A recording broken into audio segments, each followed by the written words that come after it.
Let's now check on the markets in Nigeria. Of course, the markets really have been trading flatlining recently. We've seen the market go up slightly, come down slightly. Of course, yesterday it came down ever so slightly. And let's now cross to Dunn Loren Merrifield, where Abdul Garba is standing by to give us some perspective on that market. Abdul, thank you so much for joining us. So like I mentioned, the market has been trading within a narrow range this week. We're interested to get your perspective on where it's headed. Recently, we've seen a slowdown in the release of results, and so one can imagine that more things for investors to think about, especially as we wait for the second round of results, perhaps sometime in July. Your thoughts about where the market is right now?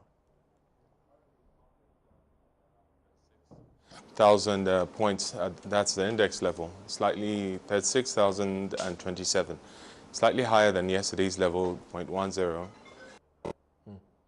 Okay, and so let's talk about where to invest in this environment. Like I mentioned, the market's pretty flat over the last few sessions. Yes. Do you think that we should continue to add to our banking stocks, to our portfolios right now? Because a lot of people talking about consumer stocks being a bit pricey.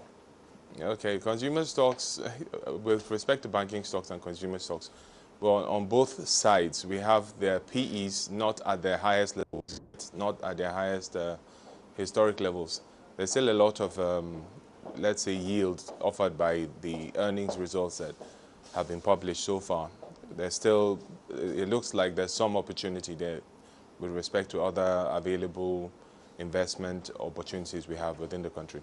Okay, so you think banking is a good idea and perhaps some consumer-focused companies as well. But let's move on to small caps. Your thoughts about investing in that space? Many people say it's a risky place to be, given challenges with liquidity for many of those companies.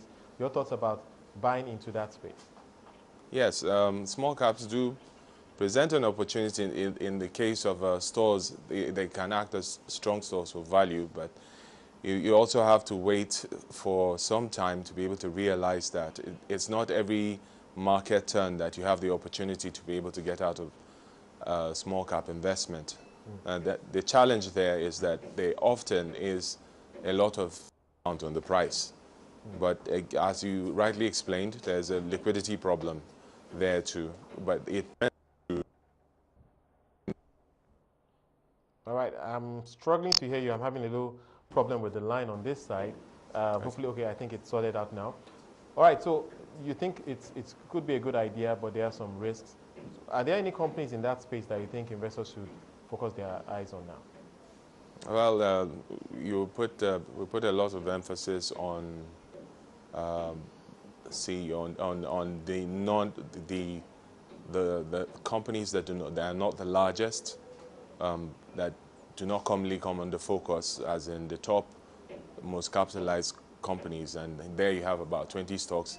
So if we are saying small cap, it's actually very relative. You cannot look at a company that has less than $1 billion in capitalization, and that would be a very problematic stock to actually pick. It would be better to just say anything that falls over the range of 1 billion to about 20. And in that universe, you typically find some number of banks, and in this case, we stick to a pick.